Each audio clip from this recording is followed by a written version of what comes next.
Welcome,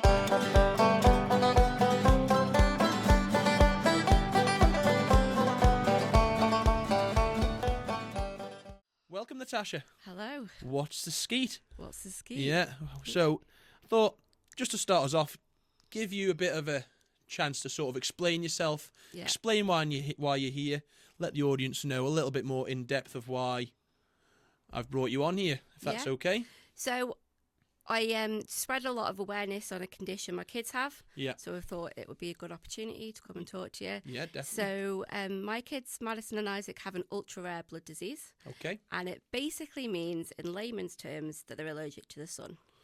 Okay. So it's where stories of vampires come from. Yeah. So your vampire stories about them not being able to go out in the dark, drinking blood, all that kind of stuff, that comes from people who had EPP, or the full term is Erythropoietic Protoporphyria. That's quite a mouthful. It is quite a mouthful. I've been reading up on it lately, and I haven't been able to really be able to pronounce that. It's a bit out of my sort We say EPP just to save everybody that hassle. I think I've got to keep it. I think I'm definitely got to keep it as that today. So, start me off with this sort of, as a child, how do these, well, as a young child, you know, as a baby, as a sort of, you know, 2-3-year-old, how do you sort of begin teaching these children that they are not different but have this sort of problem and they need to be aware of it? Do you drill it in from them? Obviously you've got two, so you are experienced. Yeah, so Madison, we didn't get diagnosed until she was, I think she was about 4. So from the age of 2, she would have these episodes of being screaming in absolute agony. Okay. And we would take her to Mandoc and we'd take her to A&E and the GP, and they'd all say the same: Mum, she's having a reaction to something. You've changed something. So what is she eating today? What is she being exposed to? Have you changed your washing powder? Seriously? And as much as I'd say none of those, I know none, we would be told, must be something, give them antihistamines and go away. Right. And we'd have that over and over again. And how often would you say? At first, like the first year, it was happening like once or twice a week. It was happening quite a lot. I remember one year it was TT week, and she's outside and she's about 3, and she's in like a little summer dress and little sandals. Yeah. And I remember I nipped into the street, and they were at the fair, and my mother-in-law rang me and went, "Come back now, she's screaming." So I ran back to her, and she's screaming and clawing at skin. So I did what I thought the best thing was to do. Yeah. I took her clothes off. Yeah. And I'm driving, throwing water and fans at the back with the windows down, trying to get water and air on her to cool her down. Probably the worst thing I could have done. Yeah. And I'm taking her to hospital, and there's still like nothing there. Right. So there's nothing happens to their skin. Sometimes it does when it doesn't burn. It doesn't burn on the outside. You can't see it. No. For the first attacks she was having, you couldn't. It does get to a point where your skin starts to swell and blister. Okay. It's severe. I'm gathering that's severely, is it? That's normal. So, but yeah, it would be quite a while to get to that point. Obviously, when your kid's screaming, you're bringing them in the house and you're putting TV on and you're keeping them inside anyway. Yeah. So that went on, and then suddenly it stopped, and it was winter, and it didn't happen. Seriously? So we were like, okay, whatever it was is gone, so it's fine. And then I remember she'd gone to school, so she must have been about a year late. She's about 4, and it was Easter, and she went outside and had a day running around outside. It must have been a hot Easter holidays, and she was screaming. And I thought, it's happening again. It must be the grass or something. There must be, maybe it's mites or something in the grass. Like dust, maybe? Yeah, so we just thought there's something to do with outside. I'd never heard that you could be allergic to the sun. Like that in my wildest dreams was never that. That's such a bizarre sort of out there thing, because it's not, like you say, it's ultra. Not many people know somebody with this condition. No. Well, this is where being on the Isle of Man worked in our favour. Yeah. That I took it to the GP and said, look, it has to be something. She's screaming. And there's another family down the south of the island that we've talked about, but I won't mention names. Yeah. But there's a family, there's a grandfather, a daughter, and a granddaughter. So there's 3 generations with this condition. And the GP knows that family. And he said, this is an ultra-rare disease. 5,000 to 10,000 people in the world have this condition. So the chances are there's no way it's the same as this family. Yeah. Let's rule it out. And even our paediatrician said, I see you've been tested for this. We might as well been that because it's not going to be that. Okay. And it turned out it was. So we got my son tested and he was positive, but he was 2 at the time. So back to your question, we had a 2 and a 4-year-old that we had to say straight from the start, you have to keep your hat on. You have to be fully covered up. We're not going outside. We're not going to be out in the sun. You can't go to the picnic today, to the park today. Yeah. You can't go to the beach today. We drilled in them as a very young age that it makes you poorly to be in the sun. And all their friends, and even my nephews now who are ranging from 1 to 6, they all know that the sun makes Madison and Isaac poorly. And it's the only way we can explain it, So when, obviously, as a 2 and 4-year-old, this is a brand new thing that you guys have just... A problem that you guys have just been... Never heard of. Just been piled on you, obviously. I mean, it's a very, very serious problem. So when you're saying trying to keep their hats on them and sort of keep them covered up, what activities did you do with them to try and make them not feel as sort of isolated or as different from the rest? How did you try and make them feel a little bit sort of normal? It was easier. If that makes sense. I mean, normal's a very, very... No, normal's probably not the right term, is it? There is no other term. So where they're saying, we always like to say, well, they're not normal or you're normal, and it feels so wrong, especially because it is a class disability. Yeah. And you wouldn't go to somebody in a wheelchair and be like, you're not normal, or that person there not is normal. Offended. It is offensive, but there's no other term for it. I mean, they sort of...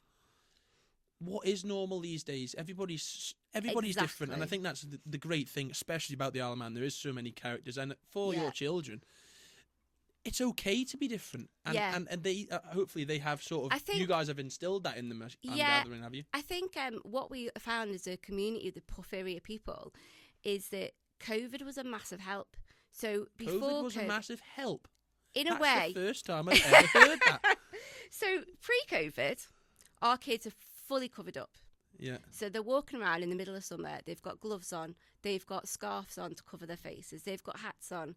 They've got long sleeve T-shirts. They've got trousers on. They stick out like a sore thumb. They've got umbrellas on. Right.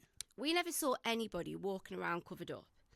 You see somebody... We walked down the street in Manchester and we were going to a conference for the British Porphyria Association, and we saw this family and there was a couple of kids with hat, scarf and gloves and umbrella on, and I was like, they must have EPP. Yeah.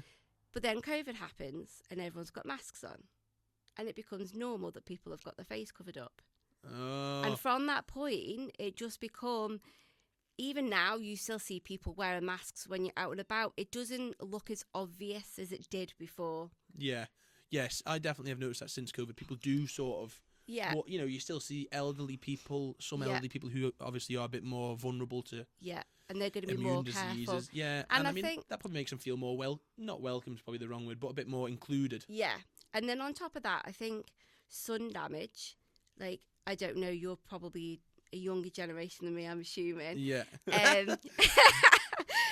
I'm old. So I think that the younger generations now are being a lot more careful with diet and exercise, but also looking after their skin. So people aren't sunbathing. Whereas, like, when I was a kid and a teenager, you wanted to be outside, no sun cream. Yeah. And I think now it's not as much anymore. People are protecting themselves a lot more. I think I fully agree with you there. But why do you think there is a push? Why do you think young people, sort of my generation, I mean, I'm 21. Yeah.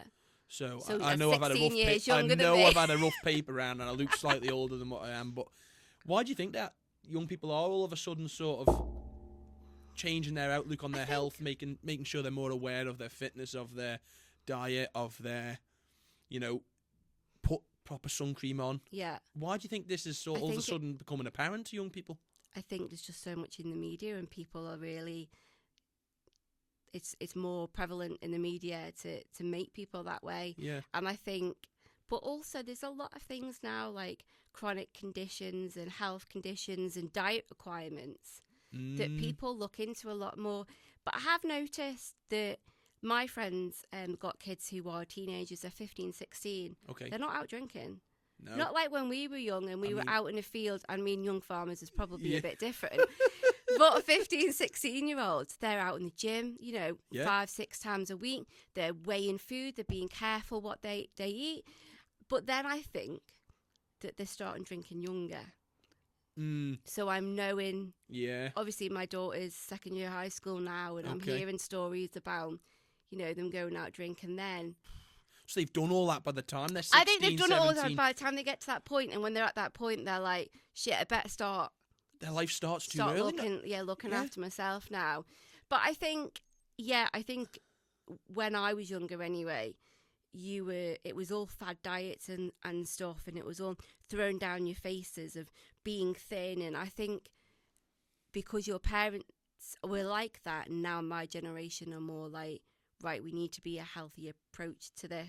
Try and be a bit of a better role model. Role model. I think the times are just changing. Yeah. To So be talking honest. about your parents, and I mean other people in your generation's parents. So this is a genetic condition. So does that mean you have it and your parents have it? So. Or your partner's parents and your partner has it? Or well. Can you elaborate into this sort of? It's how tricky. This has sort of occurred? So what's happened is that me and my husband coming together has created this condition. Okay. If we had kids with anybody else but with each other, would have been practically no chance of it happening, like a million to one of it happening. So wow. With this condition, in our case anyway, it's been a case that both of us have got some kind of fault. And normally, most people, the way their blood is made, you might have an element that's proper lazy when it comes to making your belt. They talk about it like a conveyor belt. Say your blood is made on a conveyor belt, and you've got one person that's like just doing a half-assed job. Yeah. The other people pick up the slack. Right. This is a very interesting way of describing it. Isn't it? I was described to me once, and I'll never forget. But in mine and my husband's case, we've both got a slack element or a mutation of some description. Right. And them coming together has created it. Okay. So we don't know. The chances are the kind of porphyria fault is on one of our sides. Right, that's very unfortunate. But we could have it and have kids with anybody else, and the chances of it happening are slim to odd. So for us to have 2 kids with it, both our kids, but we're not allowed to know who has potentially got this fault. Okay. Because apparently they said at first it's not beneficial to our marriage. Yeah. To know who's to blame. I suppose. But I think we can safely say it's the Manx genes, isn't it? I mean, come on, He's off in Foxdale, are you? I'm as Manx as the hills. Yeah, my maiden name's Qualtro. Yeah. My husband's Salfordian, but his mum is proper Manx. Okay. So it's like, come on. And then the other family that I know, there's 3 of them, they're Manx. Yeah. So, I mean, what are the chances of it not being could Manx be a relation somewhere down the line there, Yeah. So I think the chances, the amount of people on the Isle of Man is like the equivalent of the whole of Wales. Because it's a genetic condition, and because our gene pool's small. Yeah. I mean, this kind of stuff could be the case, couldn't it? Yeah. So, I mean... talking a bit more onto this, is there positives, do you find? There has to be some form of, obviously we can talk about the negatives all day here. Yeah, exactly. And that's not what... this podcast is about being real. Yeah. Being very unedited, very authentic. Yeah. If you've got something to say it. But I think we do have to think of the positives and the negatives. Yeah. Obviously, we know the negatives. We've just spoke slightly about them. We'll get into it more as the podcast goes along. But I do like to... I feel like I'm an optimistic person. Yeah, me too. And you can't go through life moaning that they've got it. So is there any sort of life skills? Have they had to grow up sooner than most children their own age? Have they had to be more responsible? Has it gained them any positive life skills in a sense? Yeah, I think personally for me, I never knew what my talent was. I never found anything that I was good at. Yeah. I knew talking to people and getting on with people is one of my strengths. But since finding out their condition, I wanted to say thank you to the charity that help us. Mm-hmm. So I started raising money and raising awareness. Excuse me. And raising money and awareness for the BPA has just kind of unleashed this passion in me. It's made me... I've done so many things. I've been to the hospital and I've done presentations for surgeons. Yeah. Me and my sister have raised on the island about £6,000-7,000, I think. That's really good. So doing events and stuff. But I've done podcasts, I've done interviews, I've got a magazine article coming out soon. It's just opening my world to me talking to people and educating people. Yeah. is kind of something that I'm good at, and it's kind of opening my eyes to different things. My husband always says my superpower is talking to people and being memorable. So for me, it's kind of shown me strength, and it's shown me skills that I wouldn't have had. And pushed you otherwise. In that sort of determined direction and Exactly. proven, you can do this sort of thing. You can make a change to even the other people who have it. You can make a difference. Yeah, I've done videos before, and I've had several, mothers and parents who are in the same situation as me who have said that they look up to the things I'm doing, and they take guidance from what I'm doing and what I'm saying really positive. by being vocal. And that, all I want to do is help people. It's communication, isn't it? Communicate to other people. Biggest thing. And you know what? Without going into a negative, communication on the Isle of Man with the hospital, my biggest pet hate. Because they're so shit at it. I mean, it seems to be shit for some people and maybe better for other people. I think it's just this awareness side of it, isn't it? I think it's communication. You just want to lower your mic slightly there? Yeah. Yeah. Okay. Just because the shadow was going on your face there for some reason. It's communication between departments is my biggest pet hate. So with the kids, they go to the doctors, they go to the Nobles, they go to Alder Hey, and they go to Guy's and St Thomas's in London. Yeah. And likewise, I've got a health condition myself, and I deal with Nobles, the doctors, and also a hospital and the Cross. And I find that communication between departments is a massive thing. Right. And I think that's probably my passion is communication. Yeah. I mean, if you've noticed that problem and you've noticed that there's a slight negative in it, which is absolutely fine. Yeah. Honesty's key. There's no point beating around the bush when it comes to that sort of thing. No. I like what you're doing, straight down the middle. But what can be improved? If we're going to comment on a problem, you have to make sure what difference do you want to make? Yeah, and I think I don't have the answer. And a lot of people say to me, when I get so frustrated with it, because it happens time and time again. This isn't something that's happened once.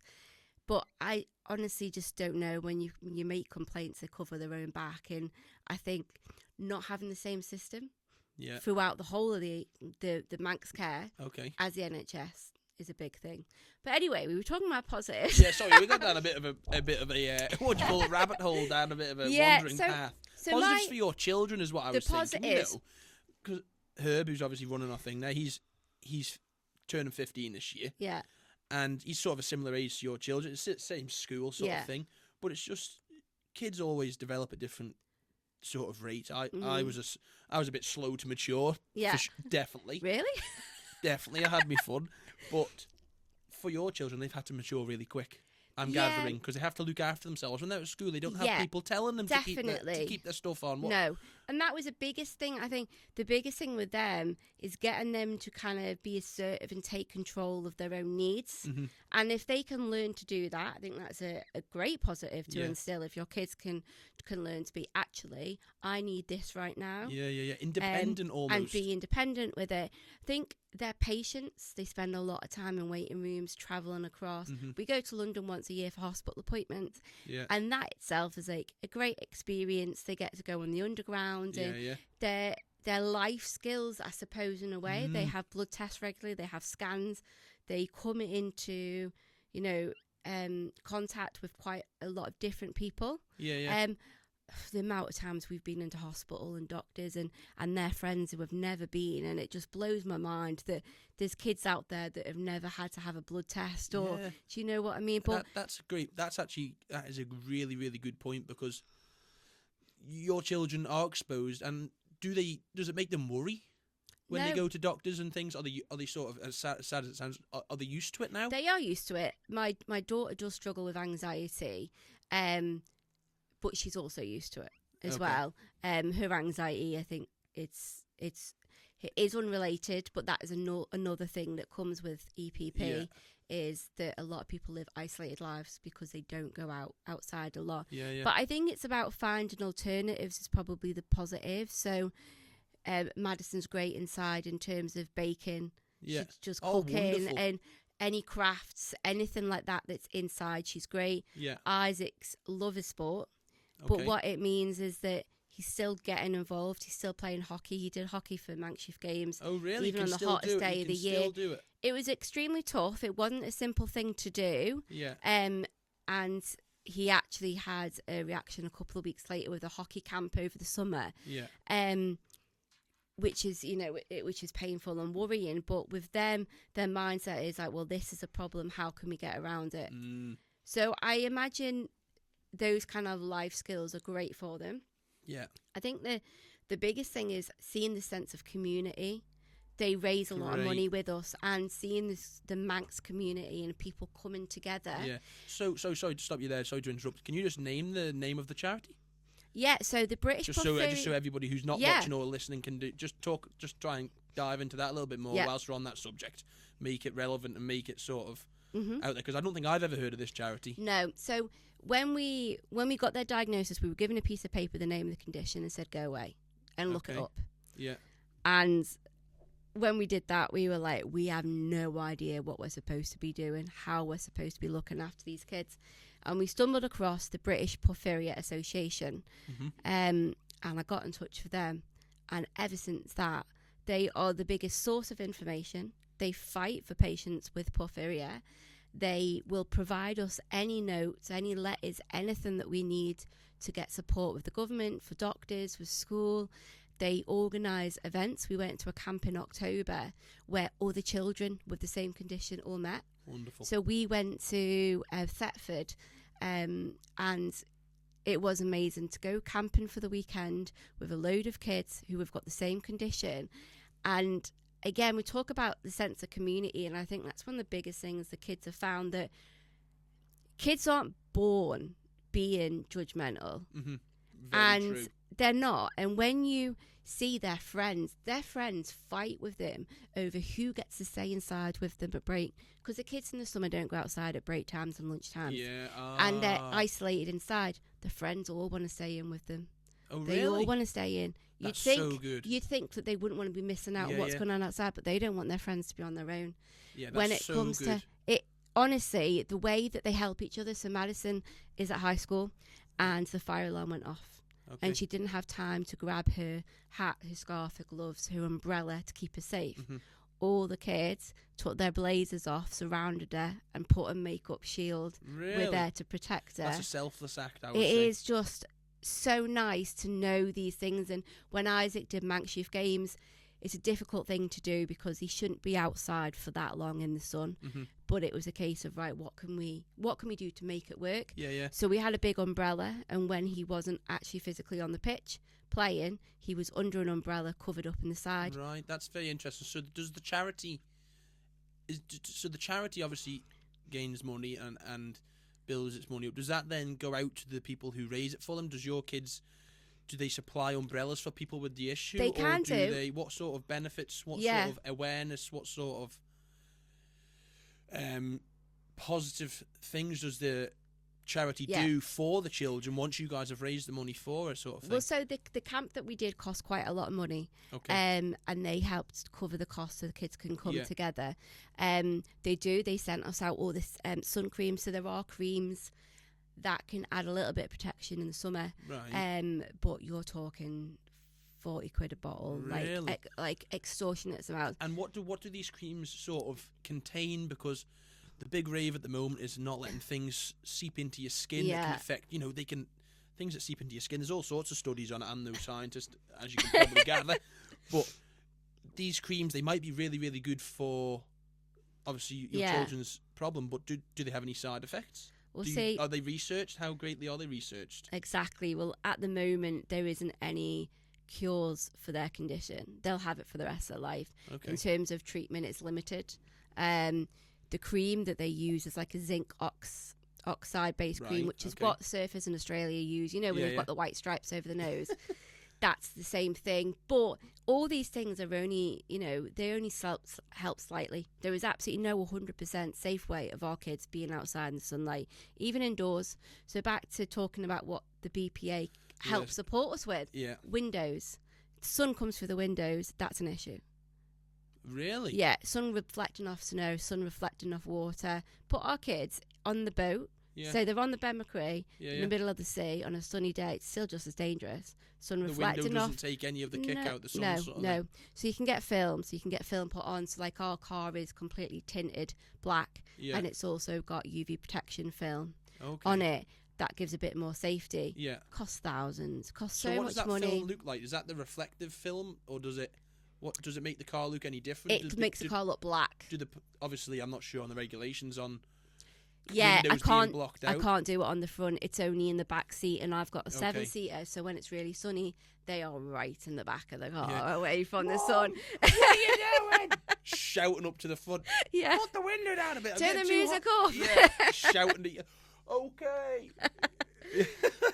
Yeah. So when you've got the film though, in the house, turn the light on. You can't see out. But so everyone can see in. Oh, I didn't know this for a while. That would creep me out. We've got I'd be creeping around, ducking below the windows. We've got a big massive window on the stairs. Yeah. And the bathroom's right at the top of the stairs, isn't it? I come out the bathroom in my towel. Oh, good God. Oblivious. Yeah. I like the way you shocked as soon as I said that. Well, it's just, I feel bad for you if you didn't realise that. You never know your name. There could be peeping Tom in there. They fully could have been, and it was only I sent my husband out, and he went, turn the light on, and he was outside, and he was like, Tash, you can see everything. I was like, oh, shit. Yeah. So, uh-oh. But it stops the sun from coming in, which is good. But it costs so much money, the BPA, they can help us with grants and help pay for things like that. Good. But the biggest thing for them is that they have the knowledge and the information to fight and to work with pharmaceutical companies to get treatment available. Okay. So there's quite a lot of trials going on at the moment. But one of the big ones that was a few years ago was being made available.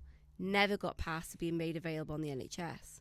But if we were to pay to take our kids to Europe to have this treatment, it's an implant that you get done every couple of months. Okay. It would cost us about 90 to 100 grand a year to get the kids treated. So why did it not go through on the NHS? What's the reason? Do you know the reason for that?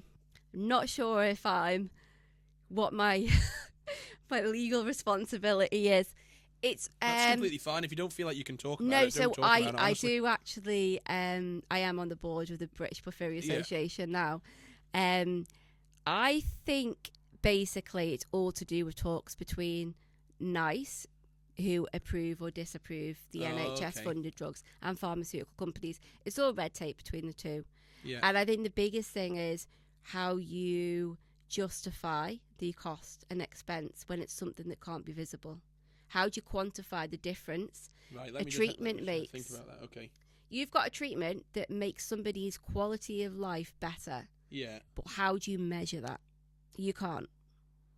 Because it's not visible. It's not visible. You can't say, well, Madison and Isaac could go out for 20 minutes this day, but this day they could only go out for half an hour. But this day they went out for 2 hours, but they had the cream on. But what were the weather conditions that day? What were they wearing? What were they doing? There's so many different factors. Yeah, so many variables. So many variables. Then right. One day Madison could manage 20 minutes. One day she could manage 2 hours. Depending on is it UV rays? Is it UV? UV? That does come into it, but it's also visible light. But so if it's a cloudy day, for example, it still comes through. It's still dangerous. Daylight. So can they go out in the dark? They go out in the dark fine. The moonlight doesn't affect them. No. That might sound like a silly question. No, but some people will you're ask, true. Yeah. Some people will be listening to this and asking. It's not something I've actually. Maybe not asking themselves, but I was certainly thinking, hang on, light, right? Only sunlight. No form of electrical light. No, there is also forms of electrical light. It's a certain wavelength. So there is some lights, and I'd take a guess that would be one. Yeah. Where like your strobe lights. Yeah. Where they are bad as well. But somebody would have to be having a reaction first for that to be bothering them. If Madison and Isaac came and sat in here, I wouldn't bother them. If they were having a reaction, that would be like the nail in the coffin. Keep it going sort of thing. What happens if they have a reaction? So they are in excruciating amount of pain. Yeah. So what happens is their blood isn't made correctly, and they have something called porphyrins that build up in the blood vessels. Mm-hmm. They're exposed to light.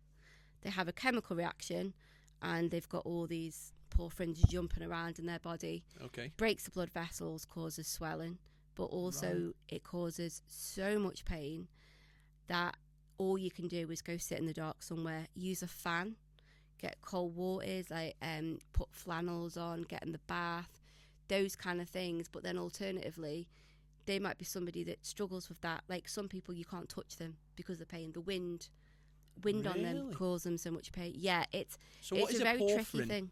A porphyrin is an element in your blood that is used in the heme pathway that turns your porphyrin is turned into heme, which is the red element of blood. Yeah, which is like the hemoglobin. I've heard of hemoglobin in the past. I mean, I'm not. We're no scientist. I'm no scientist or medic. Like I don't know. I just think it's when you talk about things, we need to make sure we're elaborating on them because it's such a deep subject. It is, and it's so complicated. Yeah. So from my understanding, you've got something called porphyrins in your blood, and they get turned into heme. Yeah. Now in Madison and Isaacs, there's kind of like a block in the pathway, and not all their porphyrins are turned into heme. So they have a build-up of porphyrins. Now, right. With your blood tests. Yeah. Normal blood test, normal porphyrin levels, I think are about up to 0 to 30, something like that. Mm-hmm. Madison and Isaac's porphyrin counts are about 20,000. Good Lord. So you've got all those porphyrins reacting to light. Right. Because this is obviously such a deep... So I'm a little bit out of my comfort zone here, really, talking about this. But imagine how we felt when we got a diagnosis. We're like, what the hell? Yeah. How are we going to deal with this? Yeah. Wasn't it scary? How did you deal with that? Was it scary for you at the time? We felt massively overwhelmed. Right, and that was why I started helping, because nobody would help me. Did you feel like you needed to help because you needed to gain knowledge as quick as possible? That was one of the things is I've got the most power now from information, and that's my biggest thing with diagnosis, how important diagnosis of conditions is, because once you've got a diagnosis you can get information, and information is such a key for power, for knowing what you're doing. So when we were told, we had no idea what we were doing, and I'd be ringing up doctors or government departments like, they've got this, what do I do, what can I do? We need to get some window film. It's going to cost us thousands of pounds. Like, Panic. How are we going to afford that? Like, what else do we need to do? How can I afford all these clothes for the kids to keep them protected?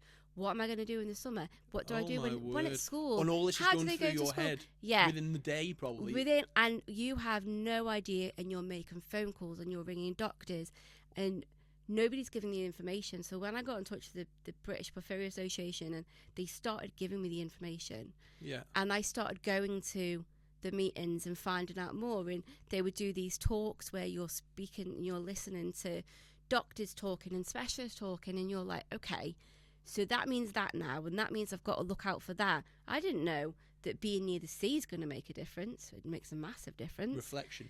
The reflection, but also on the island, the wind. Okay, so you've got the sea breeze. So so most people have worse reactions being near the sea than anywhere else. Oh, the Isle of Man's the worst place you can be with it, really, because we're such a small place surrounded by sea. Exactly, and so many people absolutely does my head, and I understand its naivety. When people say, oh, I get a bit red in the sun, and you're like, it's not really the same. Or when people don't put sun cream on the Isle of Man, because it's not as hot as it is in London. It's still the same sun. It's still the same UV. Like, it's not as hot because we've got all this breeze from the sea, hitting us, and we're in open spaces. So has that affected where you live? Have you had to kind of choose where you... Obviously, don't say where you live specifically on here, but has it affected that you can't live anywhere, anywhere by this beach? You can't live near where there's wind coming in off the thing? If your kids want to go out in the garden with their clothes, with their protective gear on and stuff, or... It has definitely impacted where we live. When we got diagnosed, we were in a first-time buyer's house, a small house. Didn't have the money or, the options to choose. When we went to, get a bigger house, we bought a house next to the school, right behind the school. Really? And that's probably very intelligent of you, actually. We thought it was. Okay. So then it's a small walk to school, so they're not exposed unnecessarily to sunlight to get to school and back, which is a massive thing. And if they are in trouble, we can get them home straight away. Straight there. Yeah. So cars tinted out, we've got everything planned, and then it come to summertime. And it come to kids knocking on the door every day asking them to go outside and play. And it come to them looking outside their bedroom window and seeing kids playing outside and they can't. And they were the moments where we were like, I can't keep saying to children on the doorstep, no, like I'm this horrible parent that doesn't want their kids to play, and turning around and saying to my small children, you're not allowed to play outside, it's too sunny for you. But tell you what you can do is you can sit and look out the window and watch everyone else play. And that's when it breaks your heart. Yeah. I can see that's meaningful to you, but it must have been very difficult to deal with. That must have been very sort of challenging for you, and it's made you a lot more determined. Yeah, definitely. So, but you've had to also accept that children are naive when they're uninformed, aren't they? Totally. And I'm 21. I didn't know this was such the case, sort of thing. No, so I was 30 before I'd even known about it. So those kind of things that hurt when the kids were at school, you'd have meetings all the time, and I thank God their schools have been so good. It comes back to the community spirit. We've put so much effort into fundraising money, raising awareness, so other families understood. So I would message the other parents and be like, I feel really bad. I keep saying no, that they can't play to such and such. It's because it's too hot. So they'd come inside and play with us. Yeah. But it got to a point, we sold our house and we bought a bigger house. Okay. Luckily my mother-in-law lived with us, so we could, we chipped the money together and bought a bigger house. We've now got this massive house where the kids are playing skateboards inside. They're playing football inside 24 hours a day. Yeah. They're genuinely, in the summer, curtains are closed, fans are on. We've got houses full of kids running around. Probably like a youth club in there. Oh, it is. It is better for me having other kids in our house where they are safe. If they want to go outside and play for a bit, I can monitor what they're wearing, how long they're out for. And from being that way, they've not missed out on having friends. Like, my God, my kids have got so many friends, but everybody understands their situation. But everybody... Which school did they go to then, sorry? They went to Castle Ocean and Vic Road. Oh, good. So Vic Road first. Vic Road first, right. Yeah. That's good. And I just like to shout that out because, it's important that people do know that these schools are helpful. Yeah, so helpful. Because Castle Ocean's under quite a bit of hate at the moment in some different other ways. And you know what? This is so good that they're taking this seriously. Yeah, and I think it comes down to your relationship that you build. Yeah. So the relationship I've built with the teachers, the relationship I've built with the chemist, your pharmacist, your GPs, it's not easy. You have to put a lot of time and effort into meetings and phone calls and emails all the time. But that is where information is key. So I have had all the information to go and say, and then also the support to be able to ask for things or say what they need and have confidence that I know what I'm talking about. Definitely. And I only know what I'm talking about from the information. Because the teachers don't want to think, oh, she's overreacting here. Exactly. Or, I know this isn't a great way to put it, but, she's overreacting. Maybe it's not as serious as what Natasha's saying here. Maybe we can let them out for an hour, but you've got to go, hang on a minute. Yeah. And Madison did have a reaction at school once. And I think she was about 6 or 7. And she was allowed outside without a cardigan on. Mm-hmm. But the teacher said, it's all right, we were only a few minutes and she was in the shade. Madison had a reaction. They felt so bad. I bet they did, because that child would have been in extreme pain, obviously. Oh, yeah, massively in extreme pain. So you have to be self-accountable, don't you? Yeah. You have to say, listen, I'm so sorry. And this is where, like, one of, again, the strengths that hopefully them being assertive. Yeah. But, no, they've been great, but again, it's information, it's communication, and it's just building that relationship. Yeah. So obviously, sorry to interrupt again. There, my bad. No, it's okay. But in these podcasts, I like to try and do like the first 2/3 all about you, all about your sort of charity, all about the children, the problem, the people, interesting people coming on, talking about them, what's interesting, what's going on. Okay. Now for the last third, I'm trying to set this in stone. Obviously, I'm still getting used to it. It's new for me. But last year, I try and talk more Isle of Man based. So obviously, we've just led on to that with the school, and I'm thinking, are you trying to set up your own charity here? Are you trying to do anything for? How would you like to produce? Let me think about how to ask this. How would you like to make the Manx public more aware? Yeah. So what I have done is I've done Manx Radio a couple of times. There's been the Courier has done a couple of articles before. We've done a charity event at the football club. We did that pre-COVID. Yeah. Since then, we've done, me and my sister did the parish walk. We've done bingo down at the Colby a few times. I did a car boot sale in Castletown. I've done, discos in Castletown. I've done talks. I did a talk at the Rotary Club, again in Colby. Wonderful. Done a talk in schools and brownies at the hospital. I try and get out there and get the word out there. Like because you have 100%. Because I was completely unaware of any of this before you got in touch with me. Exactly, and I think community is such an important thing, and us being Manx, like that is the best thing about the Isle of Man. Is our sense of community, our sense of rallying around, helping each other, and we have definitely found that. So Madison and Isaac now can go to events, and I only need to get in touch and say, we want to attend the Tim Baths, we want to attend the carnival, we want to attend all these things, but it's really hard with us for the kids. It's right in the middle of the summer, and they will go out of their way to help to make it possible for them attending. Any condition? Like, is that with people who generally other kids who have different problems that I'm not so familiar with, but do behind the scenes, do events make this sort of prominent for a lot of types of people, lots of types of problems? You have to ask. You have to ask. I would say ask, because like there's my Manx accent. Ask. Yeah. My biggest thing is that I found is I was shocked how many people would approach me and go, I didn't know that was possible. I didn't know that was an option. Yeah. It's like it's an option because I made it an option. Yeah. You build those relationships. You get in touch with those people. You find out who is in charge, who is sorted that. Problems at school, when we found out the lights were an issue, and I asked the school, we need to change the lighting. Okay, and obviously they were like, deal. Well, I mean, it's going to cost us, I'm sure they said something like 30 grand or something extraordinary. Outrageous, to change the lighting. You know, it's not down to us, it's down to the boards. And I was like, the government, essentially. Down to the government, down to somebody at the government. And I was like, right, okay. So I went on the government pages, I found what department it was, rang up, found who was the manager, who was in charge, I actually got the mobile number of the person in charge, and said, my kids have this disability, this is what it is, we need to change the lighting, but I'm told it's not possible because of money. It was done.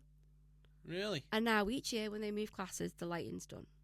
Seriously? You've got to ask the questions and you've got to make people aware. So I know I can ring Castown Carnival, I could ring the Frog Frolic, I can ring. Can't be shy, can you? Tim Baths. No, if I've been down you and spoken don't seem like to a Tim shy Baths, person. No, by the way. I'm not. This is definitely.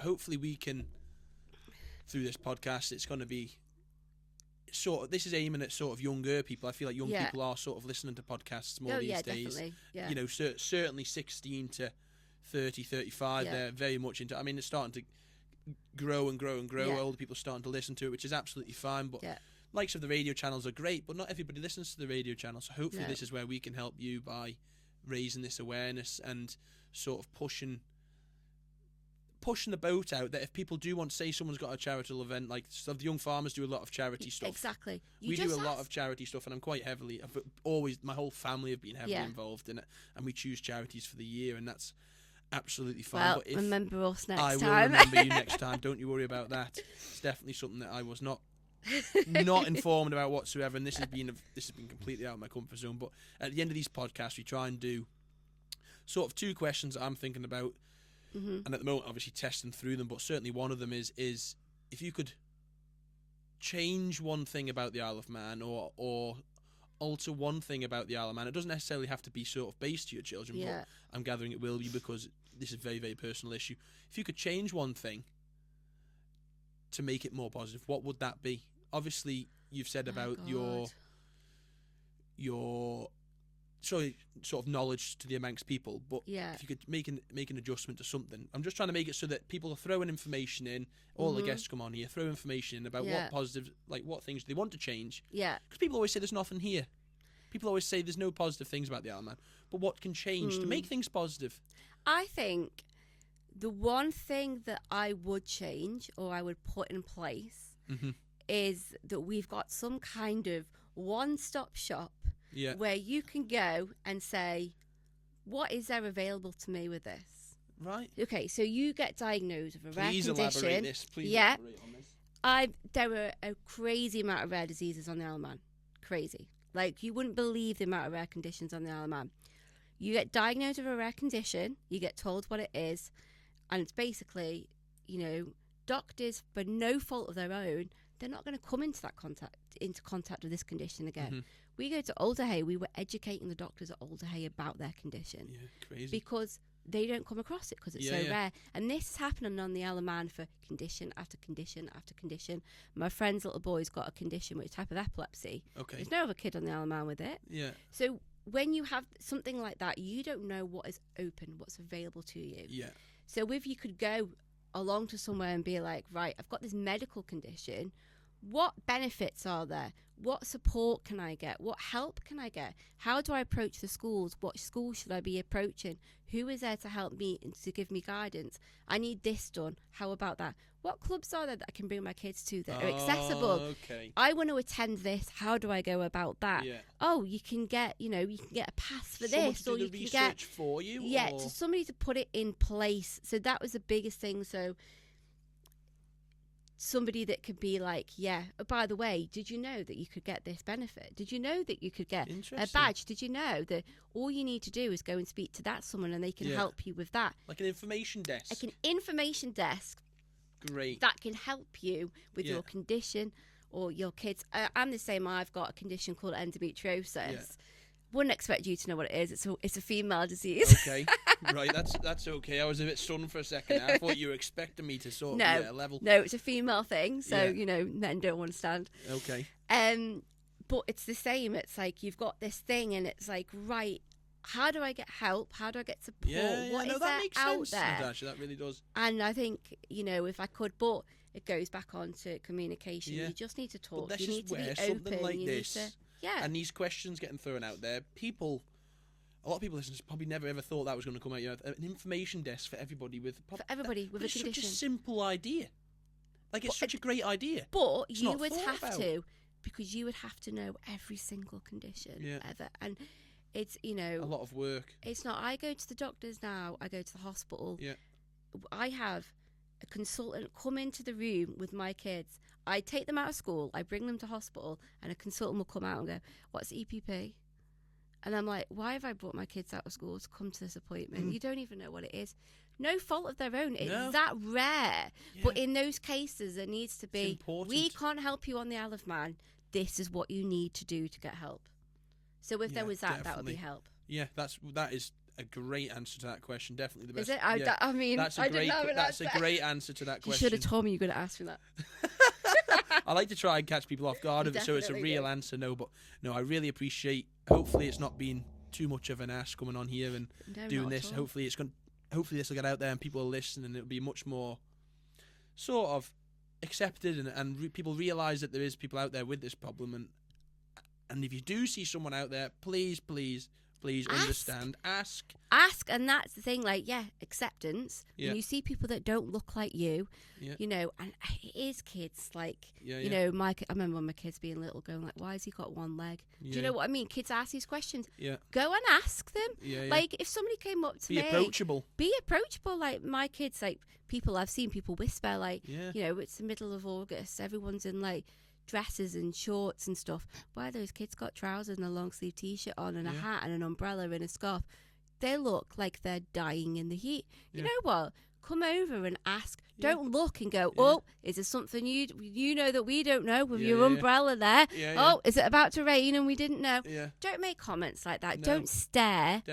The people that say the comments, the people that stare are always adults. Every single time I'm sure a lot of people suffer with that who have these sort of not really normal noticeable the things you don't see every day. But definitely, no one dear to me has ever had a disability, so I wouldn't really know how to approach it. Not approach it, but if it was my child, how to deal with people staring, people whispering. But that's so good.